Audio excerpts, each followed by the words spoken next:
찬송을 드리겠습니다. 할렐루야.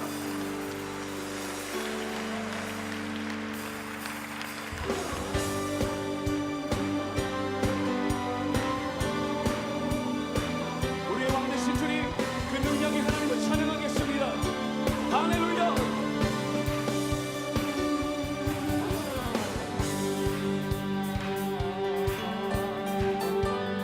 왕 되신 주께 감사하세. 왕 되신 주께 감사하세. 그 사랑 영원하리라. 모든 것 위에 뛰어나신 주, 그 사랑 영원하리라. 찬양. 찬양 찬양 찬양. 찬양 할렐루야.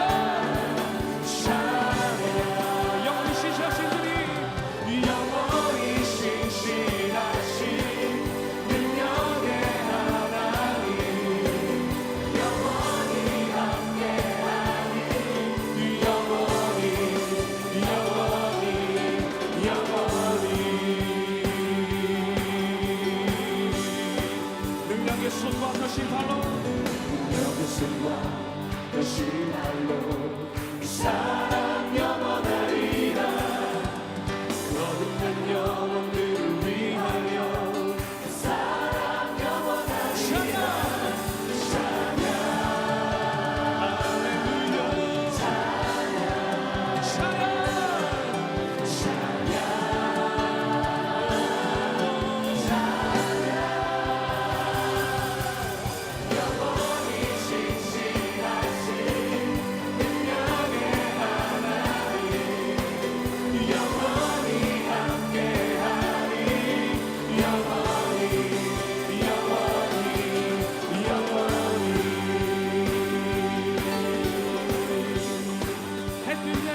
당신은 영원하신 주, 내 영원하신 주, 지치지 않으시는 주님, 약한 자 방패되시며 위로자 되신 주, 독수리 같은 힘 주시네.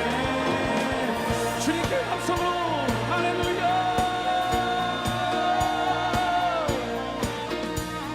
새 힘어들이 주를 바랄 때, 주를 바랄 때, 우리 주를 바랄 때, 새 힘어들이 주를 바랄 때, 주를 바랄 때, 우리 주님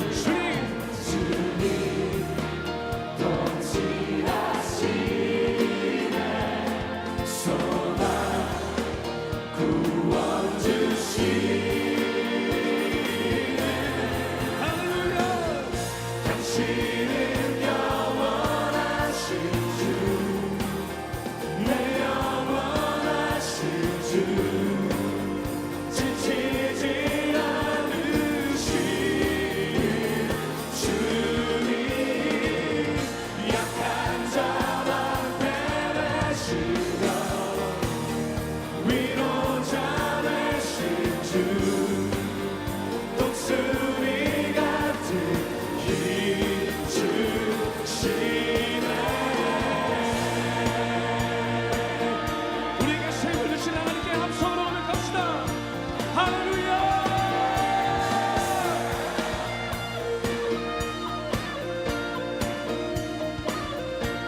주님 주님 통치하시네. 소망 구원 주시네. 주님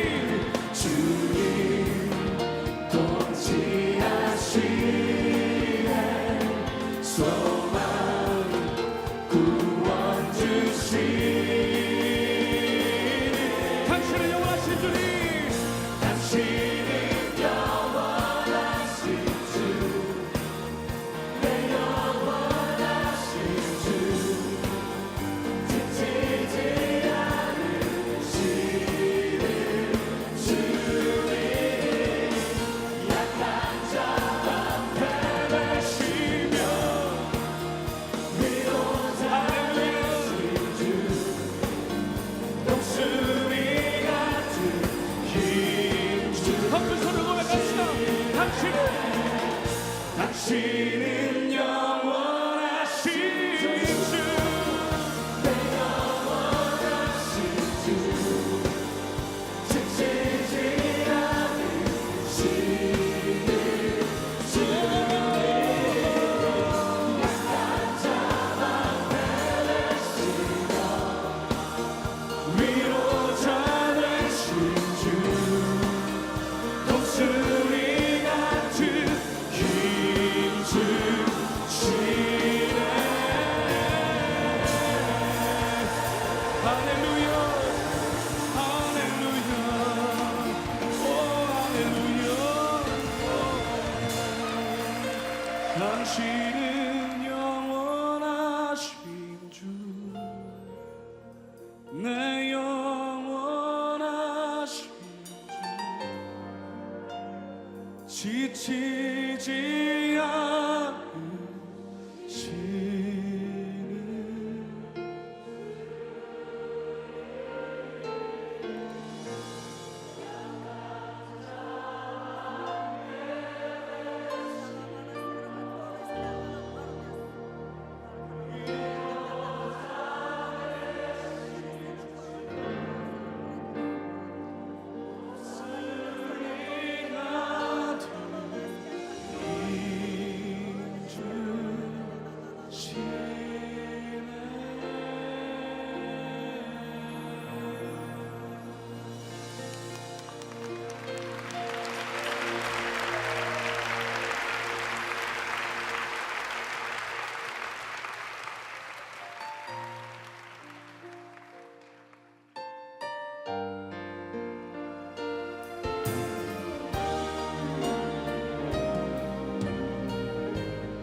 구원하신 그 이름 예수, 다른 이름을 우리에게 주신 적 없네.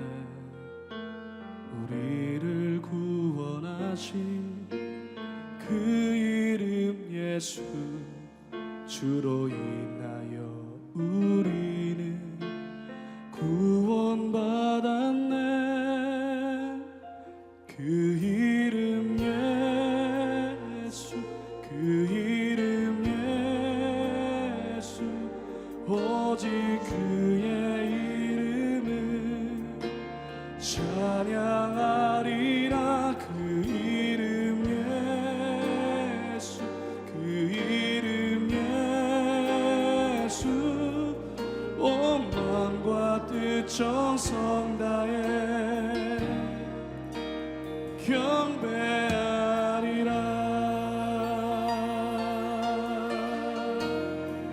다같이 우리를 구원하신 그 이름 예수, 다른 이름을 우리에게 주신 적 없네. 우리를 구원하신 그 이름 예수, 주로 인하여 우리는 구원받았네. 그 이름 예수, 그 이름 예수, 그 이름 예수, 오직 주의 이름 찬양하리라. 그 이름 예수, 그 이름 예수, 온 마음과 뜻 정성 다해 경배하리라. 다시 한번 이 찬양을 고백하며 나갑시다. 우리를 구원하신 주님의 이름을 찬양합시다. 우리를 구원하신 그 이름 예수, 다른 이름을 우리에게 주신 적 없네. 우리를 구원하신 그 이름 예수, 주로 인하여 우리를 구원받았네. 그 이름 예수, 그 이름 예수, 예수, 오직 주의 이름 찬양하리라. 그 이름 예수, 그 이름 예수, 온 마음과 뜻 정성 다해 경배. 우리 두 손로 믿고 그 이름 예수, 그 이름 예수, 이름 예수, 오직 주의 이름 찬양하리라.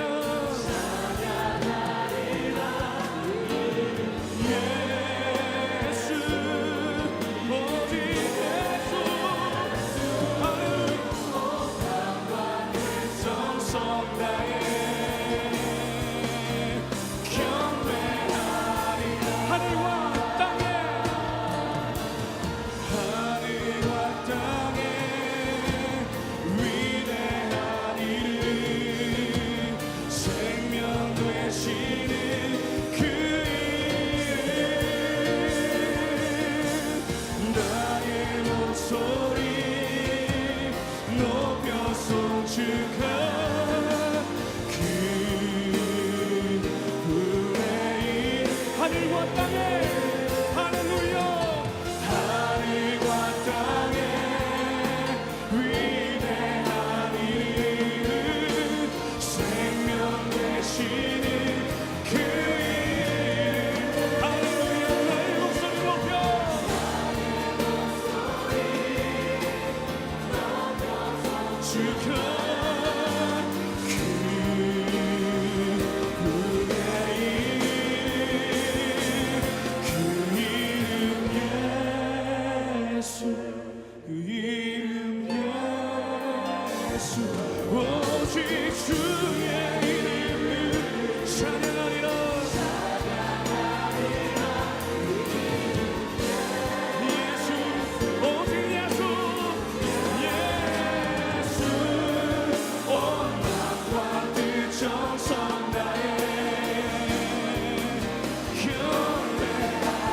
다시 한번 그 이름 예수 그 이름 오 예수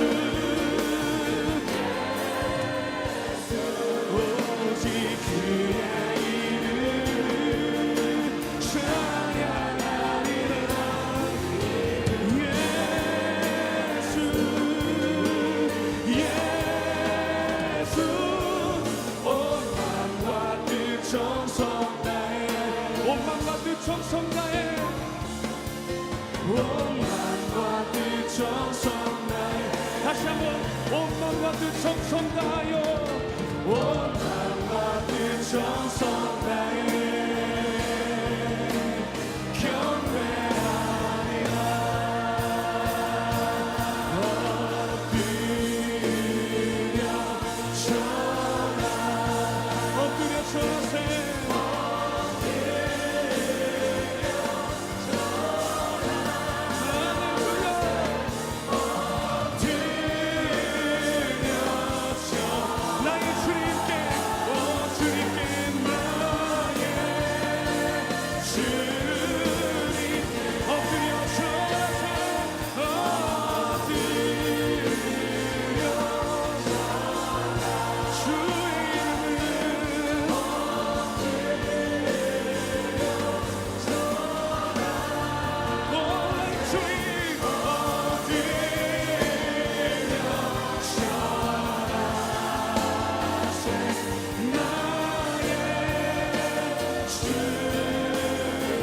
엎드려 절하세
하나님, 이곳에 가득한 주의 영광을 바라봅니다.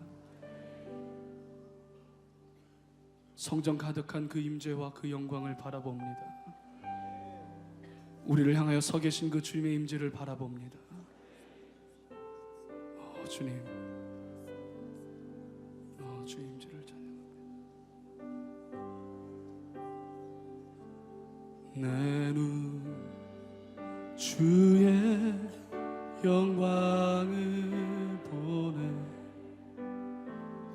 우리 가운데 계신 주님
주의 영광을 보내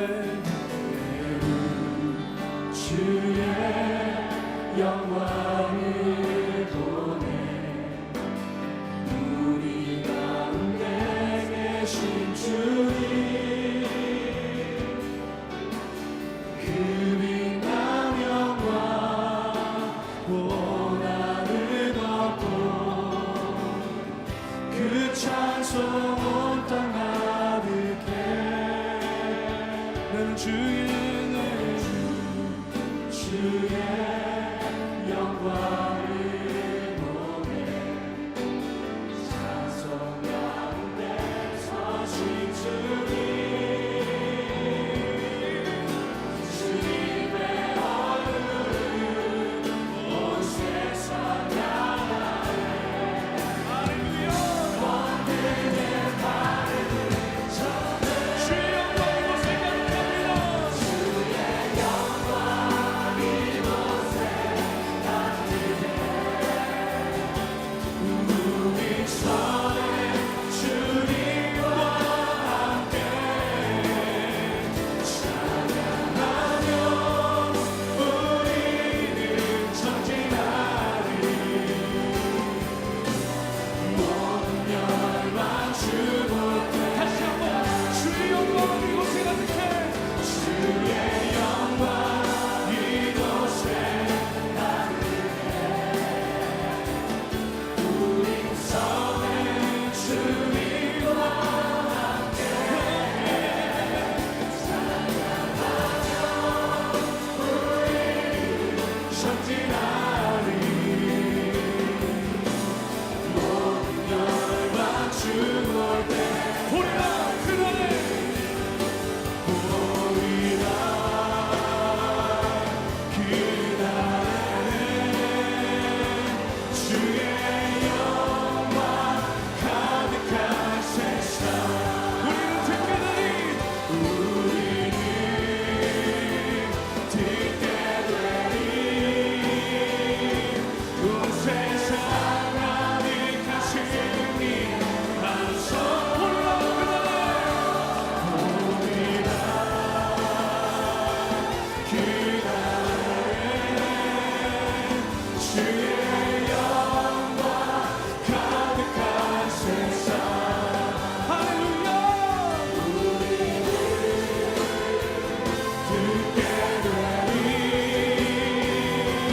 온 세상 가득한 주님께 성공을 합시다. 할렐루야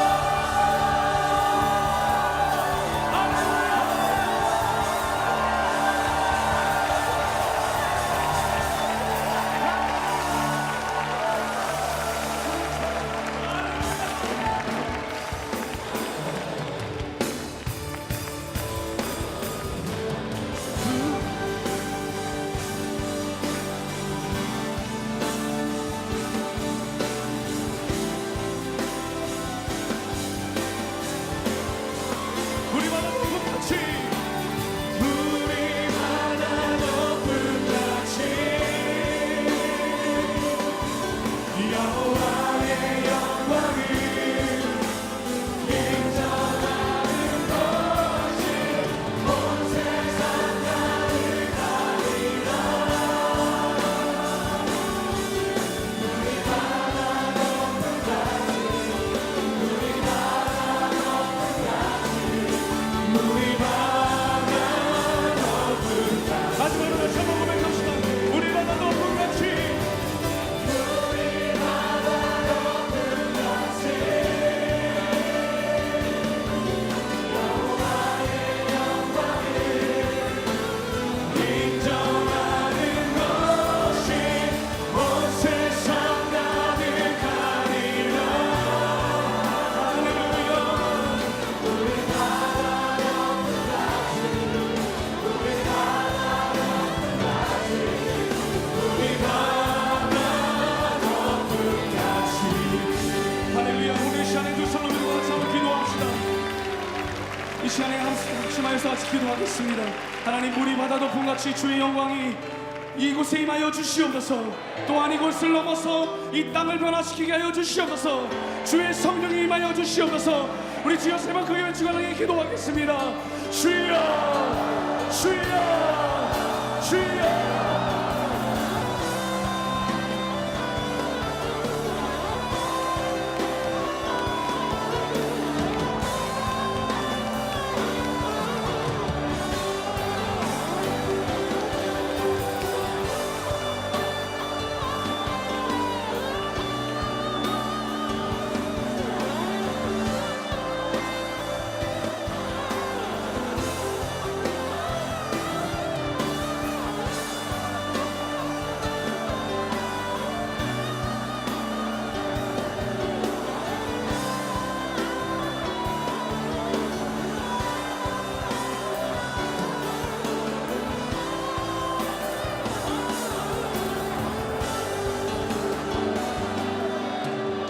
사랑의 하나님, 오늘 이 시간에 우리와 함께 하시는 그 임재와 그 능력을 바라봅니다.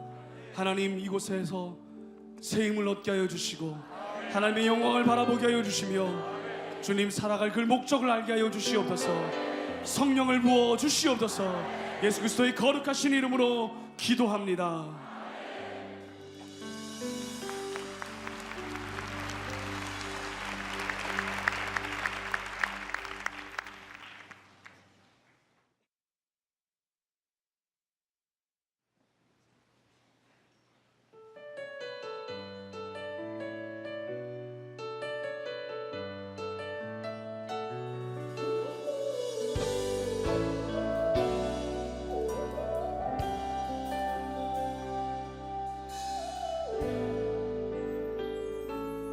삶을 향한 주님의 소망, 날 부르시는 그 오랜 계획, 다함없는 사랑과 기다림으로 날 온전케 하시네.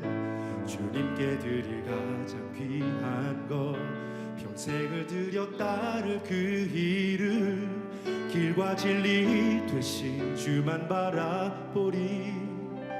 영광의 기약이 이르도록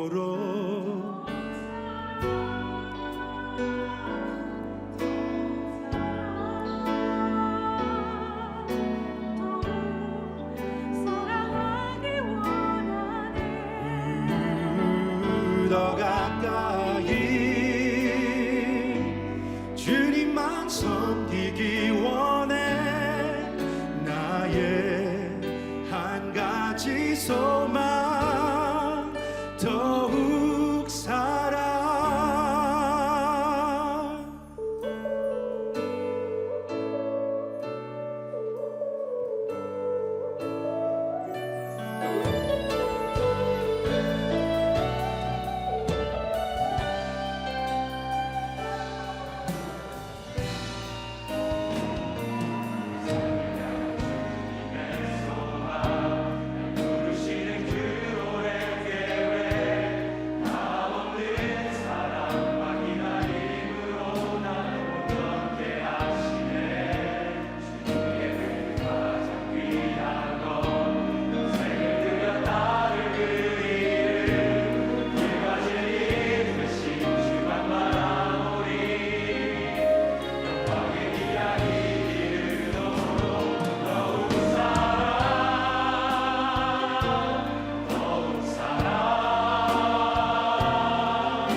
할렐루야.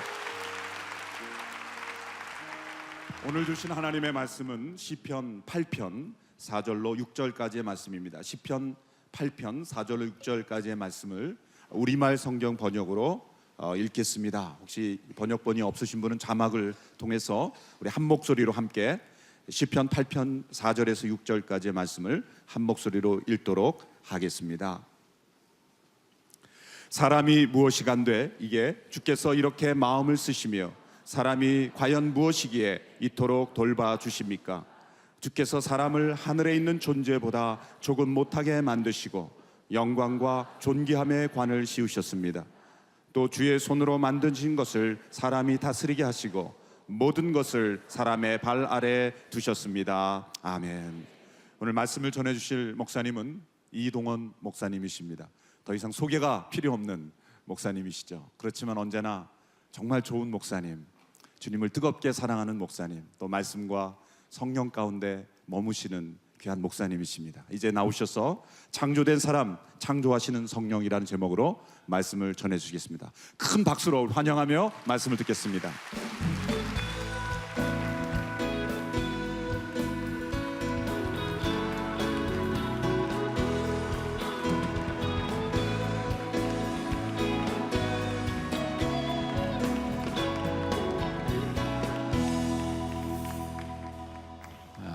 시편 8편을 제가 본문으로 읽었어요. 시편 8편. 이 8편엔 매우 중요한 질문 하나가 나옵니다. 인간이 역사를 살아오면서 사람은 많은 질문을 했습니다. 인간이 역사를 통해서 토해낸 질문, 그 수많은 질문 가운데 저는 가장 중요한 질문이 있었다면 바로 이 질문이 아닐까 생각해요. 그 질문은 뭐냐면 도대체 사람이란 무엇일까? 사람은 무엇인가? What is man? 사람은 도대체 무엇일까? 이걸 다른 말로 말하면 인간관에 대한 질문입니다. 인간관에 대한 질문. 이 질문에 대해서 어떻게 응답하느냐에 따라서 우리가 어떻게 사느냐가 결정되는 것입니다. 사람들이 이 질문에 대해서 시도한 대답 가운데서 가장 유명한 대답은 이런 것입니다. 찰스 다윈 같은 사람은 짐승과 별로 다를 것이 없다. 저는 인간에게 동물적인 요소가 있다는 사실을 인정합니다. 그러나 그것이 정말 인간에 대한 진정한 모습일까? 이번에 여러분들이 창조 과학자를 통해서 전문적인 많은 아마 가르침을 받았을 것이라고 생각합니다. 저는 이 자리에서 무슨 진화론에 대한 생물학적인, 과학적인, 철학적인 어떤 디베이트를, 논쟁을 시도하지 않습니다. 그것이 사실인가를 간단한 실험을 할 수가 있다고 생각해요. 간단한 실험. 옆에 있는 사람에게 한번 이렇게 쳐다보시면서 이렇게 말해보세요. 당신은 짐승이시군요. 이렇게 한번 해보세요. 한번 해보시라고요. 한번 시작. 한번 해보세요.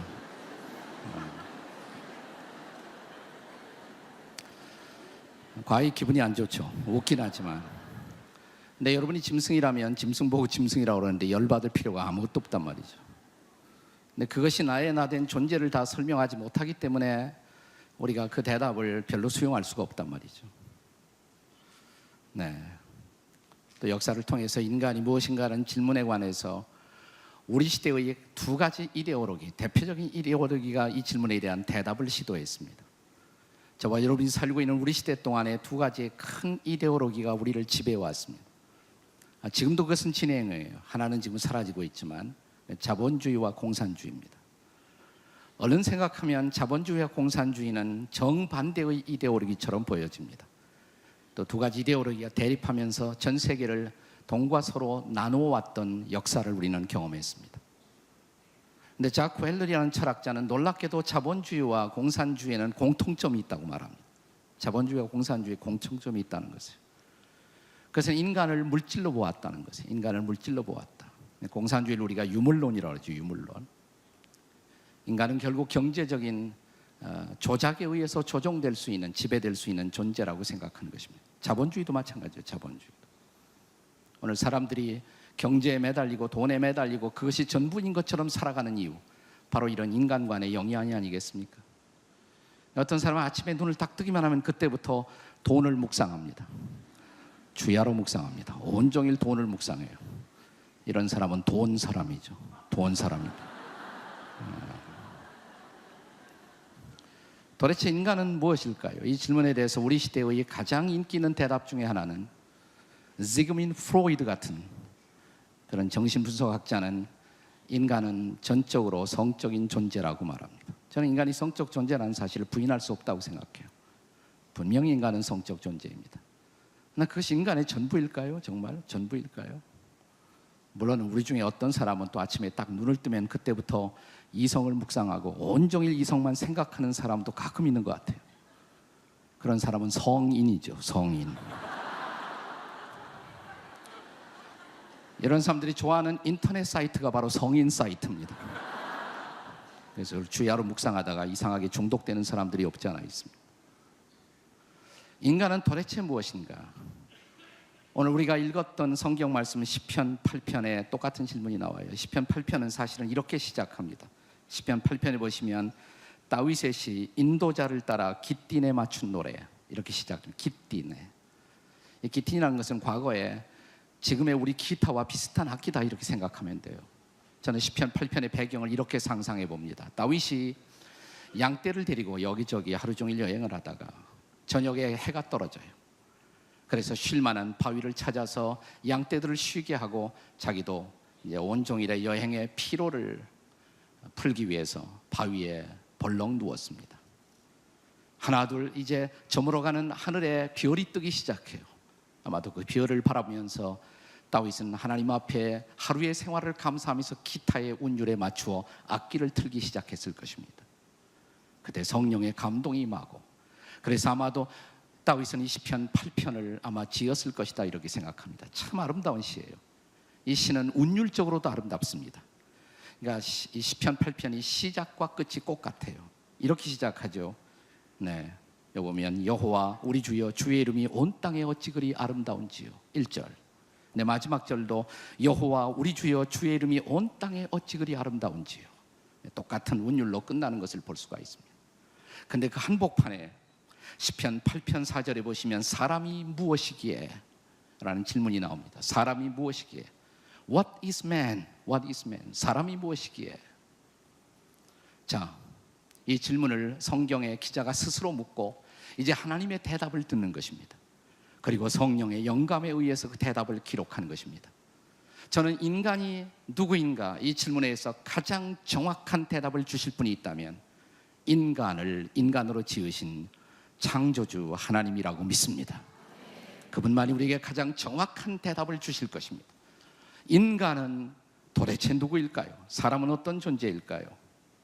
오늘 시편 8편의 대답을 몇 가지로 정리해 볼 수가 있습니다. 첫째로 인간은 하나님의 깊은 생각 그리고 하나님의 깊은 사랑 속에 지어진 존재다.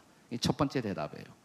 한번 따라서 해보세요. 인간은 하나님의 깊은 생각과 사랑으로 지어진 존재입니다.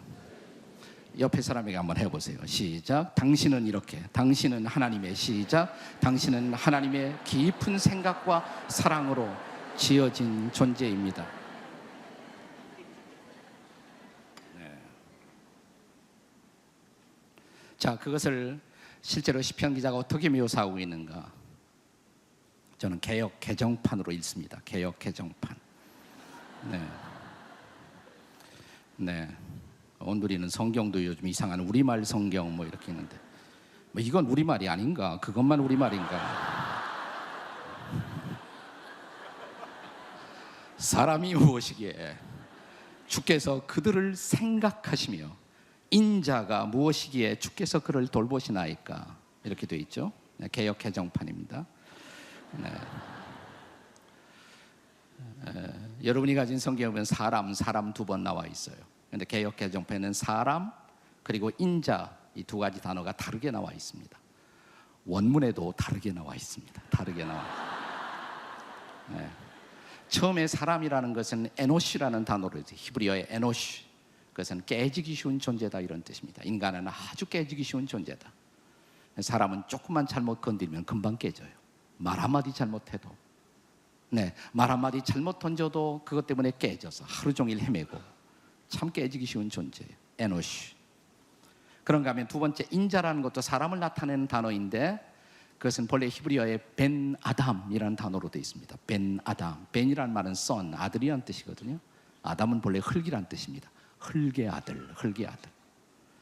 우리가 다 이렇게 폼 잡고 나와서 앉아 있지만 우리의 원료는 본래 흙입니다. 흙으로 지음을 받았잖아요.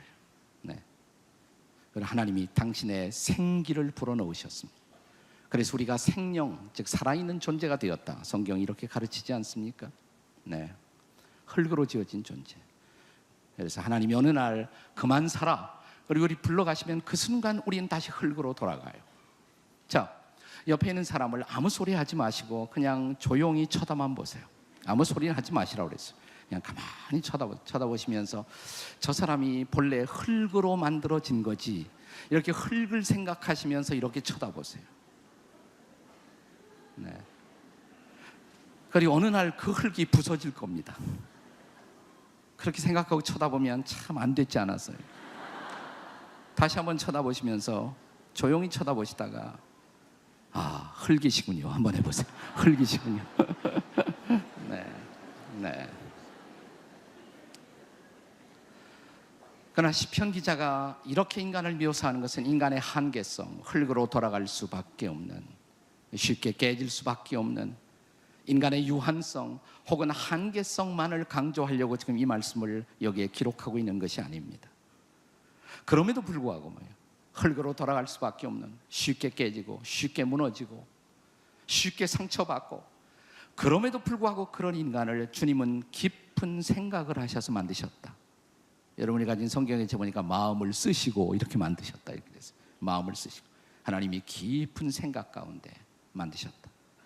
인간은 어느 날 갑자기 우연히 이 땅에 한 남자와 한 여인의 사랑을 통해서 우연히 던져진 그런 존재가 아니라는 것입니다. 하나님의 깊은 생각 속에서 우리는 이 땅에 삶을 시작했다는 사실입니다. 깊은 생각. 그뿐만 아니라 인자가 무엇인가 하는데 주께서 그를 돌보시나이까. 이 돌봄이라는 단어, 케어링이라는 단어, 이것은 하나님의 깊은 애정을 담고 있는 단어예요. 하나님의 깊은 사랑. 인간은 하나님의 깊은 사고 그리고 깊은 사랑 속에서 지어진 존재라는 것입니다. 현재 내가 어떤 삶을 살고 있든지, 현재 내 삶이 얼만큼 힘들고 고달프고 아프고 지친 인생을 살고 있든지 상관없이 우리 모두는 하나님의 깊은 생각 속에, 하나님의 계획 속에, 하나님의 깊은 사랑 속에서 우리 모두 지어짐을 받은 존재라는 것입니다. 제가 이렇게 청년 시절부터 알아왔던 부부 한 분이 있는데 이 두 분이 다 30대 결혼하셨어요. 옛날에는 30대면 아주 늦은 결혼입니다. 그래서 30대, 옛날 그때는 다 노총각, 뭐 노처녀 이름을 그렇게 불렀는데 요즘은 그런 단어 자체가 없어진 것 같아요. 네, 그리고 뭐 올드미스 뭐 그랬는데 그 앞에다 요즘은 단어 하나 더 붙여갖고 뭐 골드미스, 뭐 골드미스터라는 소리는 별로 안 들어봤습니다만, 네, 옛날에는 30대면 상당히 늦은 결혼이죠. 뭐 저도 거의 토요일 날마다 결혼식을 하는데 30대 결혼이 요즘은 참 많더라고요. 근데 옛날은 안 그랬어요. 그래서 제가 따로따로 두 사람을 알아왔기 때문에 저 형제 언제 장가드나, 저 자매 언제 시집가나 늘 이렇게 생각을 했거든요.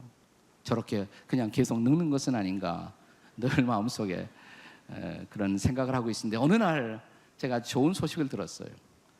따로따로 알고 있었는데 두 사람이 사랑에 빠졌다는 거예요. 노총각과 노처녀가 사랑에 빠진 것입니다.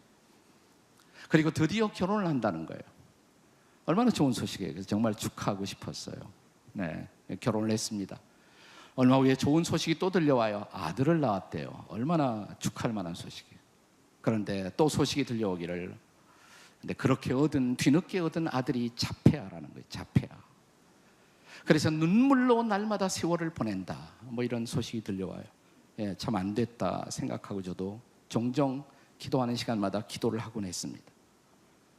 근데 어느 날 우연히 서울 시내 길을 걷다가 만났어요. 이 부부를 만났어요. 근데 얼굴이 밝아요. 아주 제가 생각하기에는 힘들게 살겠지 하고 생각했는데 아주 표정이 아주 밝아요. 그래서 좋은 일 있어요, 우리 같이 얘기 좀 하죠. 그래서 커피숍에 들어가서 얘기를 했는데 제가 기대했던 그런 모습이 아니고 아주 밝고 아주 그렇게 활기차게 살고 있는 모습이었어요. 자기 부부 간증을 좀 하더라고요. 사실은요, 결혼 초기에 너무너무 힘들었다고. 특별히 그 자폐 아들 얻고 나서 너무너무 힘들고 날마다 울고 지냈다고. 근데 어느 날 남편이 직장 갔다가 이렇게 늦은 시각에 저녁에 집에 돌아왔는데 아내가 그냥 퍼져갖고 계속 울고 있더래요. 그래서 여보, 당신 왜 그래? 그러니까 알잖아, 나 못 살겠어, 너무 힘들어. 그 자폐 아들 데리고 하루 종일 씨름을 하다가 너무 힘이 들어서 그냥 퍼져서 울고 있는 거예요. 그래서 남편이 가만히 아내를 안아주면서 이렇게 말했대요. 여보, 알아, 나도 알아. 당신 얼마나 힘들지 알아. 나도 참 힘들었어. 그런데 말이야, 여보, 내가 최근에 큐티 하다가 하나님의 음성을 들었어. 무슨 음성이에요? 그러니까 나도 당신처럼 너무 힘들어서 하나님 하필이면 우리 부부에게 이런 아들을 주십니까? 내가 기도하면서 이렇게 기도하고 있었는데 하나님이 조용히 나에게 이렇게 말씀하시더라고. 뭐라고 말씀했어요? 그러니까 내가 특별히 생각하다가 그 아들은 너희 부부가 아니면 안 되겠다고 생각해서 너희 부부에게 맡겨주신 아주 특별한 아들이야. 내가 특별히 생각하다가, 내가 깊이 생각하다가 너희 부부가 아니면 안 되겠다고 생각해서 맡겨준 아주 특별한 아들이야. 이 말이 이 부부를 살린 거예요. 이 말이 살린 거예요. 그 말이 가슴에 그냥 사무치듯 들려오더래요. 이 자매에게도 남편이 그 말씀을 나누는 순간 하나님의 음성처럼 들어오더래요. 하나님이 맡겨주신 특별한 아들. 바라보니까 정말 특별한 아들처럼 보이는 거예요. 아주 특별한 아들. 네, 아들을 바라보는 시각이 달라졌습니다. 그 다음부터. 네, 그 아들을 돌보고 늘 하나님께 의탁하고 기도하면서 잘 자라는 거예요. 잘 자라는 거예요. 우리 수서에 우리 홍정일 목사님이 하시는 그 학교에 공부를 한 일이 있습니다. 그리고 지금은 아주 건강한 아이가 됐어요. 참 건강한 청년이 되어서 잘 살고 있거든요. 사랑하는 여러분, 여러분이 어떻게 태어났든 우리의 삶의 배경과 환경이 어땠든 우리 모두 하나님의 특별한 계획 그리고 하나님의 특별한 사랑 속에 우리는 이 땅에 태어났다는 사실을 믿으시기 바랍니다. 옆에 있는 분들에게 당신은 하나님의 특별한 계획, 특별한 사랑의 산물이십니다. 한번 해보세요. 시작.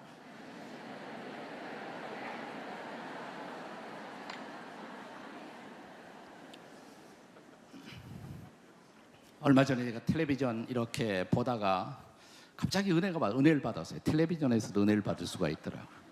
인순이가 나왔더라고요. 인순 씨가. 제가 인순 씨를 참 좋아합니다. 제가 좋아하는 노래의 수준이 딱 그런 수준이라 제가 인순 씨를 아주 좋아합니다. 네. 얼마 전에 카네기 홀에 가서 두 번째로 아마 공연을 하고 왔다고 그러더라고요. 그러면서 그 얘기를 이렇게 기자하고 나누는 그런 장면이 나왔습니다. 근데 그때 이제 인순 씨가 지금은 그렇지만 어렸을 때 얼마나 고단한 세월을 살아왔겠어요. 혼혈아로서. 근데 카네기홀에서 공연하면서 그 한국전에 참여했던 그런 참전 용사들, 그분들을 초청했더라고요. 그래서 그분들 사진도 이렇게 뉴스에 나오고, 그리고 그분들 향해서 자기가 던지는 말, 여러분들은 저의 아버지라고. 여러분들은 저의 아버지라고. 나는 여러분들을 아버지처럼 생각한다. 저 같은 딸을 두었다고 해서 그것 때문에 여러분 마음속에 아픔이나 어려움을 가질 필요가 없다고. 저 잘 자라났다고. 나는 더 이상 내 인생을 원망하지 않는다고. 나는 분명히 한 남자와 한 여인이 사랑했고 또 그런 사랑의 배후 속에서는 하나님의 깊은 사랑이 있어서 나는 이 땅에 태어난 거라고. 나 해피하게 살고 있다고. 그래서 나는 여러분들에게 이렇게 고백하고 싶다고. 여러분은 나의 사랑하는 아버지라고. 와, 마음에 감동이 되더라고요. 야, 예, 그렇습니다. 우리가 어떻게 태어났든 우리가 어떻게 자라났든 성경은 우리가 모두 하나님의 깊은 계획, 깊은 사랑 속에서 지어진 그런 존재라고. 그런데 왜 우리가 우리 스스로를 자책해야 하겠습니까? 왜 우리 스스로를 무너지도록 그대로 허용해야만 하겠습니까? 성령은 지금도 여러분의 마음속에 이 하나님의 본래의 사랑을 우리 안에 확증해 주기를 원하십니다. 로마서 5장에 보시면 우리 모두는 성령님의 그 사랑, 하나님의 깊은 사랑이 우리 마음속에 부어질 수 있다고, 그 하나님의 사랑이 임하기만 하면 저와 여러분은 하나님이 우리를 본래 지으신 그 모습대로 회복될 것을 믿으시기 바랍니다. 그때 우리는 정말 우리가 좋아하는 가스펠의 노래처럼 우리 이웃들에게 이렇게 고백할 수가 있겠죠. 네, 우리 모두는 당신은 사랑받기 위해서 태어난 사람이라고. 당신은 사랑받기 위해 태어난 사람. 한번 해보세요. 옆에 사람에게 시작. 당신은 사랑받기 위해 태어나셨습니다. 위해 태어난 사람. 그만해도 돼요. 나는 이어갈 수 있는 실력이 없어요. 홍정일 목사님이 저보고 너는 뭐 온갖 은사를 다 받았는데 노래 은사는 왜 못 받았느냐, 그걸 왜 나한테 묻느냐고. 저 위에 계신 분에게 물어봐야지. 근데 저는 그 노래에다가 하나만 더 바꿨으면 좋겠어요. 우리는 사랑받기 위해서만 태어난 것이 아니에요. 사랑을 주기 위해서. 옆에 있는 분들에게 당신은 사랑을 주기 위해 태어나셨습니다. 한번 해보세요.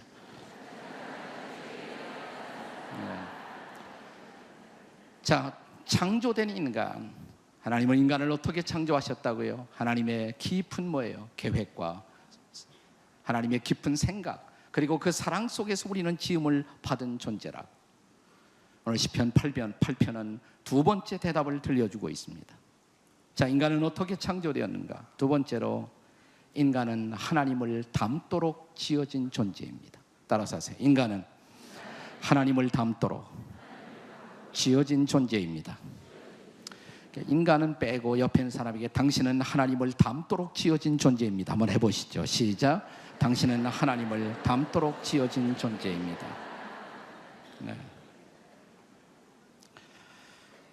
예, 5절입니다. 5절에 보시면 제가 가진 개역 개정판에는 이렇게 되어 있어요.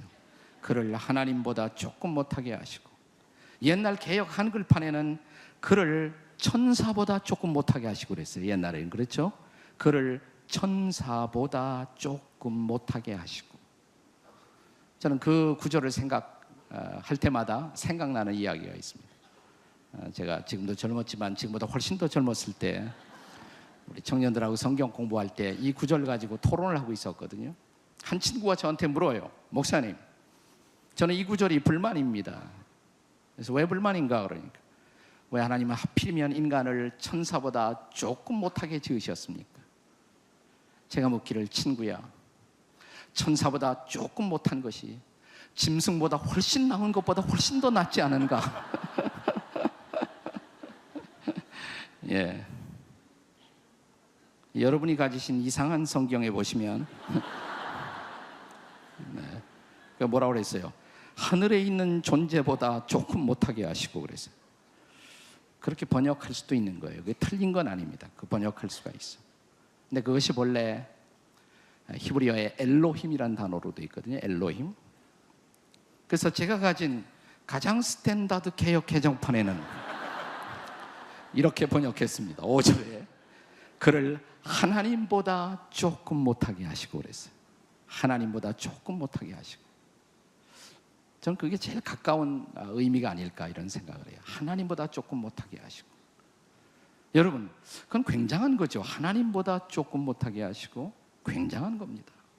네, 전능하신 하나님, 전지하신 하나님, 만물을 창조하시고 운행하시고 섭리하시는 하나님, 그 하나님보다 조금 못하다. 굉장한 겁니다. 굉장한 거예요. 이렇게 해보세요. 당신은 하나님보다 조금 못하십니다. 한번 해보세요. 시작. 한번 해보세요. 굉장하죠. 하나님보다 조금 못하다. 얼마나 대단한 거예요. 이제 계속 읽어보시면 이렇게 돼 있어요. 네. 영화와 존귀로 관을 씌우셨나이다 그랬어요. 영화와 존귀로. 영화와 존귀, glory and honor. 영화와 존귀. 이 두 개의 단어는 본래 창조주 하나님의 속성을 나타날 때 성경에서 가장 많이 쓰여진 단어입니다. 그래서 우리 장로님, 권사님 이런 분들이 신령하신 분들이 기도할 때 영광과 존귀를 받으시기에 합당하신 아버지 하나님 뭐 이렇게 하지 않습니까? 네. 영광과 존귀, 영광과 존귀. 이것은 하나님의 하나님됨을 나타내는 중요한 단어예요. 그런데 오늘 이 말씀은 5절은 영광과 존귀의 하나님을 말하는 것이 아니라 우리가 인간이 영광과 존귀로 크라운을 쓰고 있는 존재로 지음을 받았다는 얘기예요. 그 얘기를 다시 말하면 뭐예요? 그러니까 본래 영화롭고 존귀한 분은 누구입니까? 하나님. 하나님이 본래 영화로우신 분이에요. 하나님이 본래 존귀하신 분이에요. 그런데 그분은 또한 여러분을, 저를, 우리를 어떤 존재로 지어주셨다고요? 영화롭고 존귀한 존재로. 이렇게 해보시라니까요. 옆에 있는 분에게 당신은 정말 영화로우십니다 한번 해보세요. 시작. 당신은 영화로우십니다. 그리고 짝을 바꾸어서 또 다른 사람에게 당신은 정말 존귀하십니다 한번 해보세요. 당신은 정말 존귀하십니다. 네, 그 얘기는 바꾸어 말하면 우리는 누구를 닮았다는 거예요? 하나님을 닮았다 이 말이에요. 하나님을 닮았다. 우리가 창세기 1장에 보시면 하나님께서 만물을 창조하시고 인간을 창조하실 때 창세기 1장에 가장 많이 나타나는 단어 중에 하나가 그 종류대로라는 단어입니다. 그 종류대로. After its own kind. 그 종류대로 지으셨다. 소는 소같이, 말은 말같이, 여우는 여우같이, 고양이는 고양이같이. 그런데 인간은 인간같이가 아니에요. 인간만은 누구예요? 하나님같이. 이것이 인간 창조의 독특성이에요. 독특성. 인간만은 하나님을 닮은 존재로 지음을 받았다는 사실입니다. 믿으십니까? 우리가 하나님을 닮은 존재라니까요. 하나님을 닮은 존재 생각해 보세요. 얼마나 놀라운 사실인지. 물론 인간이 타락했을 때 우리 안에 있는 죄는 인간에게서 이런 영광을, 존귀를 어느 정도 허물어뜨렸습니다. 상처를 입혔어요. 나 그것이 없어진 것은 아니에요. 하나님의 형상이 우리에게 없어진 것은 아니에요. 해를 받았지만, 상당히 하나님의 형상이 상처를 받았지만, 그래도 인간 안에 하나님의 형상은 상당히 유지되고 있습니다. 그것 때문에 인간은 다른 동물과 다른 것이고, 인간이 문화를 창조하고 과학을, 사이언스를 활동을 하고 예술과 문화를 발전시키고 인류의 컬처를, 문화를 갖고 올 수가 있었던 것은 바로 이 하나님의 형상 때문인 것입니다. 하나님의 형상. 인간은 하나님의 형상대로 지음을 받은 존재예요. 근데 우리가 예수를 만나는 순간, 구주와 주님으로 예수 그리스도를 인격적으로 영접한 순간, 그리고 성령이 우리 안에서 일하기 시작했을 때 일어나는 가장 놀라운 사건은 뭐냐면 우리 안에서 하나님의 형상이 회복된다는 것을 여러분 믿으시기 바랍니다. 네. 그래서 신앙생활을 한다는 것, 인간으로서 살아간다는 것은 그 하나님의 형상을 닮아가는 하나의 과정인 것입니다. 그것을 온전히 우리가 닮아갔을 때 어떻게 되는가? 우리가 계시록 4장에 보시면 우리가 마지막 하늘나라의 예배 광경이 보여져요. 하늘나라에서 예배 광경. 그때 하늘나라에서 예배하는 사람들 가운데 24장로가 등장합니다. 24장로. 근데 24장로가 예배할 때 보면 흰옷을 입었다고 그랬어요. 흰옷을 입고. 또 머리에 금면류관, 골드 크라운을, 요즘 골 메달 따느라고 정신이 없는데, 네, 골드 크라운을, 흰옷과 금면류관을. 그런데 성서학자들은 이렇게 말합니다. 거기 24장로는 구약과 신약 시대를 통틀어서 모든 시대의 성도들을 대표하는 모습일 것이다. 구약에 모두 이스라엘 지파가 12지파가 있었어요. 12지파. 신약 시대에 예수님을 따라왔던, 예수님이 선택한 제자가 모두 몇 제자예요? 12제자. 대표적으로 12제자. 12 더하기 12 하면 얼마가 됩니까? 난해해서 수학이 잘 풀리질 않습니까? 24시대죠. 어쩌면 그것은 구약시대, 옛날 언약의 시대, 새로운 언약의 시대를 통틀어서 모든 하나님의 백성들의 모습일지 몰라요. 근데 그들의 모습을 묘사하며 사용했던 두 개의 사건, 흰옷 그리고 금면류관을 가리켜서 한 성경학자는 그 흰옷은 우리의 거룩함, 그리고 금면류관은 우리의 영광스러움, 거룩함과 영광스러움. 여러분, 우리가 예수님을 만나자마자, 예수님을 믿자마자 성령은 우리 안에서 두 가지 일을 하세요. 우리를 거룩하게 하시고 또 뭐예요? 우리를 영광스럽게 하시는 것입니다. 믿으십니까? 네, 성령이 하시는 가장 중요한 일. 그래서 신앙생활 평생의 과정을 가리켜서 우리는 기독교 교리에서 성화의 과정이다 이렇게 말합니다. The process of sanctification, 성화의 과정. 성경은 계속해서 이렇게 하나님의 메시지를 우리에게 들려주지 않습니까? 내가 거룩하니 뭐예요? 너희도 거룩할지어다. 거룩하신 주님을 닮아가는 것, 이게 성화의 과정이에요. 자, 성화의 과정이 완성되면 어떻게 될까요? 영화롭게 돼요. 영화롭게 돼요. 그것을 영화의 교리라고 말하는 것이에요. The doctrine of glorification, 영화의 교리. 자, 우리가 거룩해지면, 거룩함이 완성되면 어떻게 돼요? 영광스럽게 돼요. 영광스럽게. 자, 그 일을 누가 하십니까? 성령께서 우리 안에서. 우리가 이 땅에서 경험하는 수많은 사건들, 성령께서는 우리를 예수 그리스도를 닮아가도록, 하나님을 닮아가도록, 그의 형상을 온전히 회복할 수 있도록 그분이 우리 안에서 일하시고 역사하시는 것을 믿으시기 바랍니다.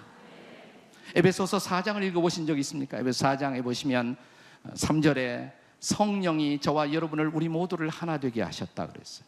모든 그리스도인들은 그리스도 안에서, 그리고 성령 안에서 우리가 하나인 것을 믿으시기 바랍니다. 그런데 에베소 4장을 계속 읽어 내려가면 4장 13절에 하나님의 아들을 믿는 것과 아는 일에 하나가 된 우리들을 마침내 그리스도의 장성한 분량에 이르도록 우리를 어떻게 하신다? 자라가게 하신다. 우리가 교회의 교제 속에 들어와서 성도의 교제를 나누면서 서로 울고, 때로는 서로 상처를 주기도 하고 받기도 하고, 그러나 서로를 용서하고 용납하고 축복하고 기도하면서 이런 모든 과정을 통해서 성령께서 우리 안에서 행하시는 가장 중요한 일, 예수님을 닮아가게 하시는 것입니다. 그리스도를 닮아가게 하는 것. 옛날 우리 부모님들이요, 형제가 많은 집안에서 딸을 데려오면 그건 물을 필요도 없다 그랬어요. 저는 그게 일리가 있다고 생각해요. 왜 그래요? 형제 많은 집안의 딸들은 그 형제들과 성장 과정에서 뭘 제일 많이 할까요? 싸움을 많이 해요. 싸움을 많이 하면서 뭐 할까요? 갈고 닦여져요. 거기서 빚어져요. 다듬어져요. 성격이 원만하게 되는 것입니다. 요즘 우리 시대의 큰 문제가 뭐냐면 외아들, 외동녀, 이런 분들이 참 문제거든요. 자라나면서 서로 부딪힘의 과정이 없어요. 몰딩 프로세스가 없어요. 만들어지는 과정이 없단 말이죠. 여러분, 교회 생활 하다 보면 상처도 받아요. 나 그래도 교회 안에 있어야 합니다. 성도의 교제 안에 머물러 있어야 합니다. 왜냐하면 그 교제 안에서 우리가 만들어지는 거예요. 때로 상처받고 용서하고 용납하고, 그러면서 오래 참는 것을 배우고, 온유를 배우고, 인내를 배우고, 양선을 배우고, 마침내 그래서 예수 그리스도의 장성한 분량에 이르도록. 자, 성령이 어떤 일을 하세요? 바로 그런 일, 성화를, 그리스도를 닮아가는, 거룩하게 되는 일. 그래서 마침날 어느 날 주님 앞에 그분을 닮은 영광스러운 존재로 주님 앞에 세워지기 위하여 성령은 지금도 우리 안에서 일하시고 계시는 것을 믿으시기 바랍니다. 자, 하나님은 우리를 어떤 존재로 지으셨다고 성경을 말합니까? 첫째로 하나님의 깊은 생각과 사랑 속에서 지어진 존재라고. 둘째는 하나님을 닮도록 지어진 존재라고. 그렇다면 마땅히 그분을 닮아가야 할 줄로 믿습니다. 하루하루의 삶의 과정, 하루하루의 모든 우리들의 관계, 하루하루의 모든 사건, 이 사건 속에서 하나님은 한 가지 작업을 하고 계세요. 로마서 8장을 읽어보시면 성령이 우리 안에서 탄식하신다 이런 얘기를 합니다. 탄식하신다. 무슨 탄식을 하실까요? 탄식하면서 우리를 위해서 기도하세요. 그리고 계속되는 말씀에 하나님을 사랑하는 자, 그 뜻대로 부르심을 입은 자들에게는 모든 것이 합력하여 뭐예요? 선을 이룬다 그랬어요. 자, 그 선은 막연하게 그냥 모든 일이 잘 된다 그런 뜻이 아니에요. 계속해서 읽어보시면 하나님의 아들의 형상을 본받게 하기 위하여 이렇게 말합니다. 성령은 때때로 우리 안에서 탄식하시고 우리를 위해 기도하시면서 우리로 교제케 하시고, 그래서 예수 그리스도 그분의 놀라우신 인격을 온전히 닮아가는 그 선함에 도달할 수 있도록 우리 안에서 역사하신다는 것입니다. 그분 닮은 존재로 그분 앞에 세워지기 위하여.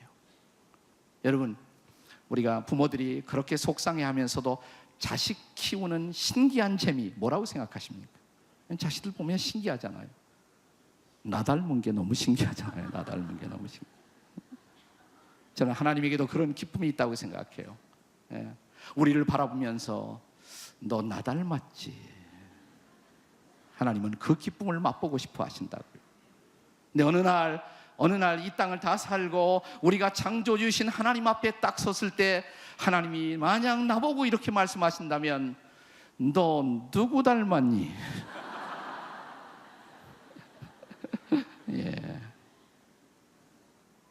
때로는 넘어지고 때로는 상처받고 때로는 깨지고, 그러나 그 모든 과정 속에서 우리 안에서 일하시고 탄식하시며 우리를 빚어 예수 그리스도의 온전한 인격을 담게 하시는 성령의 놀라우신 역사를 찬양하시기 바랍니다. 그리고 기어이 마침내 그분을 닮으시기 바랍니다. 내가 하루 더 살았다는 것은 하루 더 그만큼 닮아가는 과정을 의미합니다. 조금 더 닮으셨군요. 오늘 하루 더 닮으셨군요. 이것이 바로 삶의 과제, 그리스도인들의 과제요, 창조의 과제인 것입니다. 사람이 무엇이간데 What is man? 첫째로 뭐라고 그랬어요? 첫째로, 제가 계속 반복하는 이유가 어디에 있습니까? 제발 잊어버리지 말고 기억하라고. 제가 옛날에 와서 여기 와서 말씀해 주셨는데 제가 자꾸 이렇게 반복하니까 우리 교회 어떤 권사님이 그래요. 목사님, 저한테는 그렇게 기억하리라고 기대를 아예 마세요. 왜요? 그러니까 제가 돌이잖아요, 돌. 아이, 걱정하지 마세요, 권사님. 돌은 새기기가 힘들지 일단 한번 새겨지면 절대로 지워지지 않아요. 제가 반복하는 이유가 어디 있습니까? 새기시라고. 돌에 새기시라고. 옆에 있는 분들에게 우리 돌에 새깁시다, 이렇게. 그냥 말하지 말고 이걸 가리키면서 돌에 잘 새기십시다. 인간은 뭐라고요? 첫 번째, 하나님의 깊은 생각과 사랑 속에 지어진 존재라고. 두 번째, 인간은 하나님을 닮도록 지어진 존재라고. 세 번째로, 인간은 만물의 청지기로서 지음을 받은 존재입니다. 다 같이, 인간은 만물을 다스리도록 지어진 존재입니다. 옆에 사람에게 한번 복습해 보시죠. 인간은 대신에 당신은 만물을 다스리도록 지어진 존재이십니다. 시작. 당신은 만물을 다스리도록 지어진 존재이십니다. 네, 그게 6절이에요. 주의 손으로 만드신 모든 것을 뭐하게 하시고 다스리게 하시고. 네, 창세기에도 인간을 다 지어놓고 나서 그 다음에 뭐예요? 만물을 어떻게 하라고? 정복하라고, 다스리라고, 생육하고 번성하라고, 다스리라고, 만물을 통치하라고, 만물을 잘 다스리라고. 그러면 이 다스림의 주권을 위임받은 우리는 다시 말하면 청지기란 말이죠. 청지기는 옛날 개념이에요. 요즘 개념으로 하면 매니저겠죠. 매니저. 우린 주인은 아니에요. 맡아서 관리하는 관리자들입니다. 관리자. 만물을 관리하도록 우리는 위임을 받은 사람들인 것입니다. 만물을 다스리도록, 자연을 잘 다스리도록, 우리 사회를 잘 다스리도록, 역사를 잘 다스리도록, 우리의 가정을 잘 다스리도록, 교회를 잘 다스리도록. 네. 가장 좁은 의미에서 말하자면 나를 잘 다스리면서 한평생 인생을 살라고. 여러분, 수년 전에 멜 깁슨이라는 유명한 영화 감독이 만든 패션 오브 더 크라이스트라는 그런 영화가 한국에 들어왔었죠. 다 보셨죠? 보신 분 손 들어보세요. 네. 안 보신 분도 가끔 있네. 네. 그 영화가 처음 만들어졌을 때 시사회가 열렸다고 그래요. 그때 그 시사회 석상에서 누군가가, 어떤 기자가, 저널리스트가 감독인 멜 깁슨에게 이런 질문을 던졌다고 합니다. 당신은 이것을 예술 작품이라고 만드셨습니까? 이것은 하나의 잔인무도하기 짝이 없는 그런 다큐멘터리가 아닙니까? 처음부터 끝까지 피를 철철 흘리고 있는 모습, 이것이 무슨 영화입니까? 네, 그 영화는 잔인한 영화입니다. 저는 그것이 인간의 실상이라고 생각합니다. 그렇게 대답했다고 그래요. 그때 갑자기 또 한 기자가 손을 듣고 또 물었다고 합니다. 당신은 혹시 이 영화를 유대인들이 예수를 그렇게 죽였다고 소위 엔티세미티즘을 선전하기 위한 그런 목적으로서 이 영화를 만든 것은 아니에요? 우리 유대인들을 예수 죽인 범법자로 만들기 위해서. 아닙니다. 전혀 그런 의도로 만들지 않았습니다. 그러자 이 기자는 다시 물었다고 합니다. 그러면 대답하시오. 누가 예수를 죽였다는 말입니까? Who killed Jesus? 누가 예수를 죽였다는 말입니까? 제가 대답을 할까요? 예, 대답해 주십시오. 멜 깁슨은 이런 대답을 했다고 그래요. 예, 제가 그분을 죽였습니다. 저의 죄가 그분을 죽였습니다. 저의 죄가. 나의 죄가 그분을 십자가에 못 박히게 한 것입니다. 그는 나의 허물, 나의 죄를 짊어지고 십자가에서 그분의 거룩한 피를 흘리신 것입니다.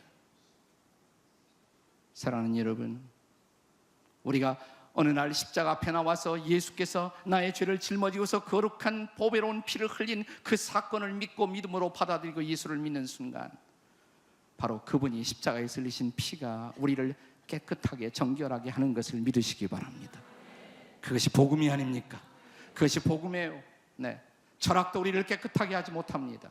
사이언스도 우리를 깨끗하게 하지 못합니다. 예수의 피, 그 보혈만이 인간의 죄 문제의 유일한 대답인 것을 믿으시기 바랍니다. 성령은 지금도 오셔서 우리의 이 죄를 책망하십니다. 하나님의 아들 예수 그리스도를 십자가에 못 박을 수밖에 없었던 그 죄를 인해서 우리를 책망하시며 성령은 우리에게 이렇게 말씀하십니다. 네가 예수 그리스도를 죽였다고.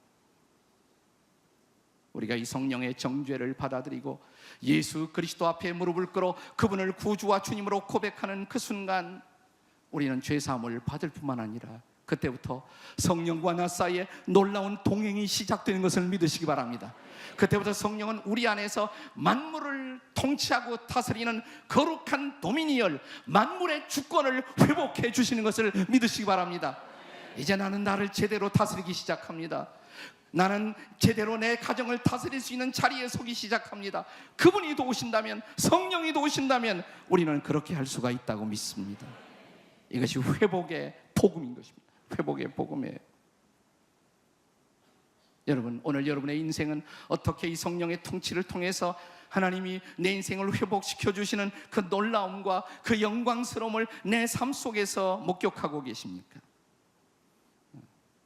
제대로 내 인생을 매니지하고 다스리려면 뭐가 제일 필요하다고 생각하십니까? 인생이란 도대체 무엇일까? 저는 이 질문에 대한 대답을 시도하면서 제 나름대로 가장 좋은 대답을 이렇게 생각해 보았어요. 인생이란 뭘까? 하나님의 뜻을 실현하도록 그가 내게 맡겨주신 시간의 길이, 하나님의 뜻을 실현하도록 나에게 맡겨주신 삶의 길이, 시간의 길이, 그것이 결국 인생이라. 저는 인생은 오래 살았다, 그것이 성공이 아니라고 생각해요. 오래 산 것을 성공의 척도로 한다면 예수님은 실패자일 수밖에 없죠. 네. 오래 사는 것이 성공이 아니에요. 저는 예수님은 그러나 성공자라고 믿습니다. 그분은 십자가에 돌아가시면서 이렇게 말씀할 수가 있었습니다. 다 이루었다. 그분은 그분의 미션을 이루셨어요. 미션을 성취하는 생애, 그게 성공이죠. 하나님의 뜻을 이루는 생애. 조금 전에 제가 로마서 8장을 여러분에게 연상시켜 드렸습니다만, 로마서 8장에 성령이 우리 안에서 탄식하시면서 우리를 위해 기도하신다고, 그리고 하나님을 사랑하는 자, 그 뜻대로 부르심을 모든 자들에게는 모든 것이 합력하여 선을 이룬다고. 그 모든 것은 뭐냐면 하나님의 뜻을 따라 이루어지는 모든 것, 그 뜻을 이루기 위해서, 하나님의 뜻을 이루기 위해서 성령은 우리 안에서 일하시고 역사하시는 것입니다. 성공적인 인생이라는 것은 다른 것이 아니라 내 안에서 일하시는 성령님의 주권 앞에 순종하고 날마다 그의 뜻을 이루어가는 생애. 눈을 감을 때 마지막 순간 정말 후회 없이, 주님 부족하지만 저를 써주신 것 감사합니다. 하나님의 뜻을 이루는 일에 내 인생이 쓰임을 받은 것을 감사합니다. 예수님이니까 다 이루었다, 그것이 가능했지 사람에게도 가능할까요? 바울의 고백을 들어보세요. 그는 죽음을 앞에 내다보면서 이렇게 고백하지 않았습니까? 나의 달려갈 길을 다 마치고 믿음을 지켰으니 뭐제요? 이제 후로는 나를 위해서 의의 면류관이 예비되었다고. 미션이 다 이루어졌다 이 말이에요. 나의 달려갈 길을 다 마치고. 우리가 인생의 마지막 순간 그렇게 고백할 수가 있다면 그것이 바로 성공이 아닙니까? 저는 지나간 연말 또 금년 초로 넘어오면서 책 한 권을 읽고 아주 깊은 충격과 은혜를 받았어요. 새해를 위해서 기도하기 위해서 제가 우연히 잡아들었던 이 책이 저를 얼마나 감동시켰는지 알 수가 없어요. 이 책에 지금 제가 손에 쥐고 있는 책은 그 청년 바보 의사라는 책입니다. 제가 이 책 얘기를 하니까 뜻밖의 이 책을 통해서 저와 비슷한 충격과 감동을 받은 사람들이 적지 않더라고요. 이 책의 주인공은 고려대 의학과 91학번 안수연. 그는 유행성 출혈로 군의관 생활을 하다가 예수님처럼 33세에 세상을 떠나갔던 그런 청년입니다. 아까운 청년이에요. 수년 전에 떠나간 청년이에요. 그런데 그의 삶, 짧은 인생이었지만 감동적인 그의 생애를 잊지 못하는 친구들에 의해서 이 책이 출간이 된 것입니다. 그리고 이 책은 지금 조용히 이 땅에서 많은 사람들을 변화시키고 있습니다. 그는 군의관 젊은 의사로서 인턴 생활을 하면서 레지던트 생활을 하면서 백혈병 걸린 이 아이 하나하고 친해지려고 무던히도 애를 쓰던 그 모습, 그를 위해 기도하고 그에게 미소를 던지고 과자를 주고 사귀려고 애를 쓰고, 그가 병원에서 퇴원한 다음에 그 아이와 약속을 지키기 위해서 선물을 사들고 지방까지 찾아갔던 바보 같은 사람, 간호사가 실수로 깨버린 의약품을 자기가 책임을 뒤집어 쓰고 보상하기 위해서 발품을 팔아 그 의약품을 채워넣는 바보 같은 사람, 인턴 시절 잠이 모자라면서도 그는 환자의 이야기를 경청하기 위해서 꼬박 하얗게 밤을 새던 그런 바보 같은 의사. 의사들이 자기의 이권을 위해서 가운을 벗어버리고 파업 사태를 벌일 때 자기 의사 동료들에게 왕따를 각오하고 나는 환자의 침상을 떠날 수 없다고 환자 곁에서 그를 간호하던 의사. 제가 이 책의 몇 부분을 좀 읽어보겠습니다. 그 환자 의사 파업이 있었던 그날, 파업에 합류하지 못하고 환자 곁에서 밤을 새우고 끼니를 걸러가면서 병동을 지킨 그 이튿날, 그는 자기 일기장에다가 이런 일기를 남깁니다. 여러 논리에 밀려 위로받지 못하고 충분히 돌봄을 받지 못하는 환자들이 제 마음을 가장 아프게 합니다. 누구보다도 위로받아야 할 사람들, 병원에서 도움이 될 길과 하나님 앞에서 자유할 수 있는 길을 위해 기도하면서 나는 병원에 남는 길을 택했습니다. 기도해 주십시오. 고대병원 내과 R2 스티그마 안수연.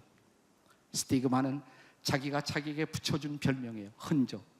그는 예수의 흔적을 남기기 위해서 몸부림치는 젊은 계절을 살았던 그런 청년 의사였습니다. 그는 또 이런 고백을 남깁니다. 나는 외형적으로는 큰 교회에 출석하고 여러 직분을 감당하고 있다. 하지만 작은 자와 만나는 순간보다 나를 흥분시키는 순간은 없다. 주님은 작은 자들을 사랑하셨다.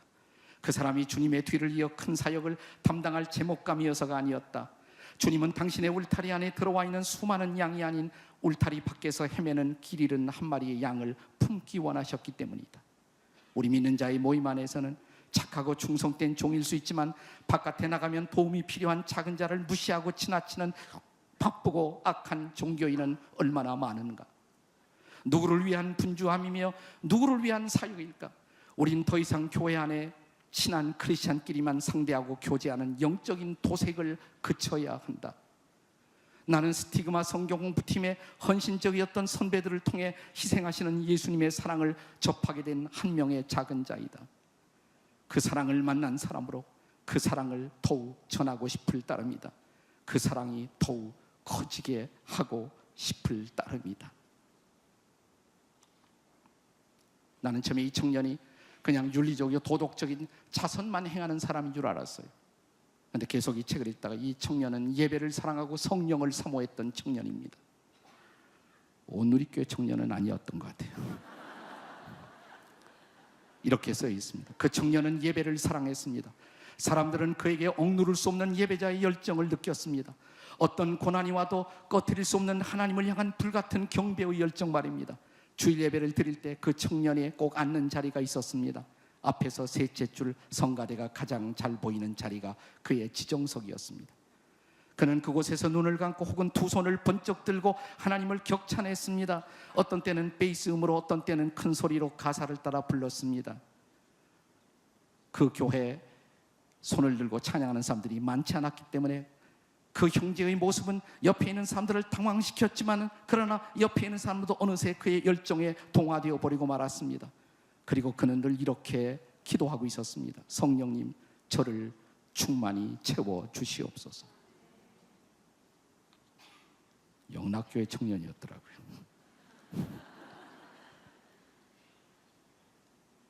(2006년 1월 5일) 밤 10시 30분 그는 만 33세로 세상을 떠나갑니다. 갑자기 떠나갑니다. 그런데 평범한 아까운 죽음이로만 생각했었습니다만 그가 죽은 다음 순간부터 사건이 일어나기 시작합니다. 그의 영정 사진이 걸리기 전부터 장례식장은 물밀들 밀려오는 조문객으로 들어설 자리가 없었다고 합니다. 어떤 계산도 깔리지 않는 순전한 한 청년을 애도하기 위해서 찾아오는 발걸음은 4,000명이 넘었습니다. 그의 순전한 삶을 기억했던 그의 흔적이 끌어들인 발걸음들이었습니다. 의사들, 간호사들, 병원 직원들, 교회 선후배들, 동력자들, 대학부 제자들, 군인들, 그 안에는 병원 청소하시는 분, 식당 아줌마, 침대 미는 도우미, 매점 앞에서 구두 닦는 분, 그 한 분 한 분에게 수연 형제가 은밀하게 베푼 사랑의 이야기는 넘쳐나고 있었습니다. 구두 닦는 분은 자신에게 항상 허리를 굽혀 공손하게 인사하던 의사는 그 청년이 처음이라고 울면서 그 앞에 애곡하고 있었습니다. 이 책은 이런 고백으로 끝납니다. 예배와 찬송과 성령이 넘쳤던 그의 장례식은 마치 결혼식 같았습니다. 한 신실한 청년을 예수님께 보내는 세상에서 가장 슬프고도 아름다운 혼례 예식이었습니다. 그는 거룩한 흔적을 남겼습니다. 이런 사람이 성령의 사람이 아니겠습니까?